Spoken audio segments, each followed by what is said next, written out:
Hello guys, welcome to my channel teach with गीत।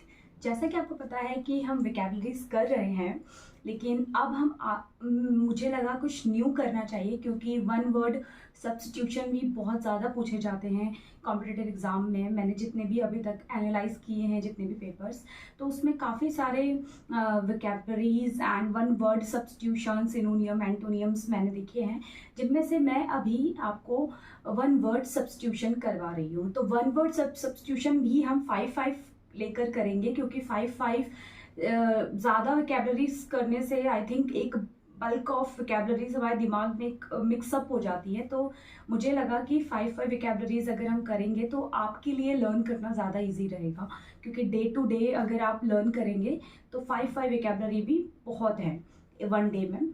तो चलिए स्टार्ट करते हैं। तो सबसे पहला जो वन वर्ड सब्स्टिट्यूशन हमने लिया है, which is one who believe in God, यानी कि जो बिलीव करते हैं गॉड पे, उनको क्या कहते हैं।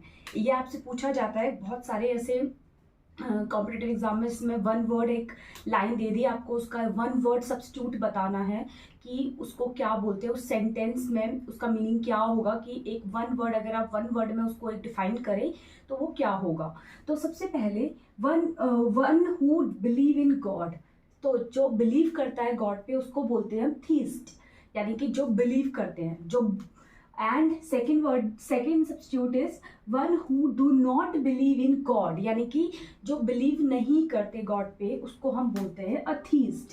यानी कि जो बिलीव करते हैं उनको हम बोलेंगे थीस्ट, और जिनको हम जो बिलीव नहीं करते गॉड पे उनको हम बोलते हैं अथीस्ट। ओके, थर्ड वर्ड है which is living in the same period. Living in the same period अगर हम बोलें कि जो एक ही पीरियड में रहे हों, जो एक ही पीरियड में हो, तो उनको हम बोलते हैं कंटेम्पररी। तो जैसे कि for example Babar and Guru Nanak Dev ji जो थे वो एक ही कंटेम्पररी थे, एक ही पीरियड के माने जाते हैं। यानी कि जो बाबर के कंटेम्पररी अगर आपसे पूछा जाए तो गुरु नानक देव जी को कहा जाता है, और उन्हीं के और भी कंटेम्पररी है, जैसे कि संत कबीर जो हैं वो भी गुरु नानक देव जी के ही क्या है, और बाबर के क्या है, कंटेम्पररी, यानी कि उसी सेम पीरियड में हैं। तो हम बोलते हैं living in the same period को बोला जाता है contemporary in one word substitution में।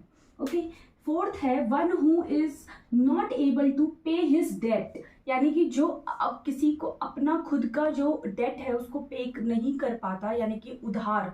जैसे हम किसी से कोई चीज़ बोरो कर लेते हैं, उधार ले लेते हैं, और हम उसको एक टाइम आने पे हम उसको नहीं पे कर पाए किसी रीज़न से, तो उसको बोला जाता है इंसॉल्वेंट, यानी कि कंगाल।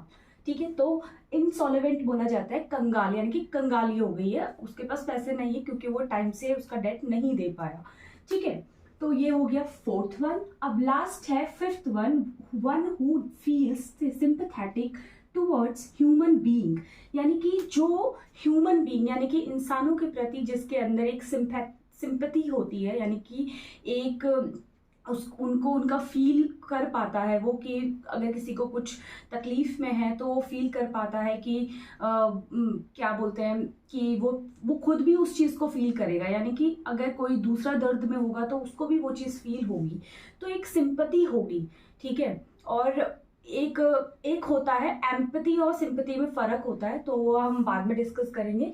लेकिन one who feel sympathetic towards human being, जो ह्यूमन बीइंग के प्रति क्या होता है, सिंपैथेटिक होता है, उसको बोला जाता है ह्यूमैनिटेरियन। ह्यूमैनिटेरियन हम वन वर्ड में बोलते हैं। अगर आपसे एक पूरी लाइन दी हो और आपसे पूछा हो इसको वन वर्ड सब्स्टिट्यूट में चेंज करो, तो ये क्या होगा, ह्यूमैनिटेरियन। ह्यूमैनिटेरियन बोला जाता है one who feel sympathetic towards human being, तो कॉल्ड ह्यूमैनिटेरियन। ओके, तो ये हमारे 5 आज के सब्स्टिट्यूशन थे। तो आई होप आपको ये सब्स्टिट्यूट सही लगे हो, क्योंकि बहुत सारे कॉम्पिटिटिव मैंने जहाँ तक एग्जाम देखा है तो पूछे जाते हैं ये वन वर्ड सब्स्टिट्यूशन। और अगर आपको ये वीडियो पसंद आई हो तो लाइक, शेयर एंड सब्सक्राइब करना मत भूलेगा, और ऐसे ही और भी वीडियोज़ के लिए फॉलो करें टीच विद गीत। Thank you.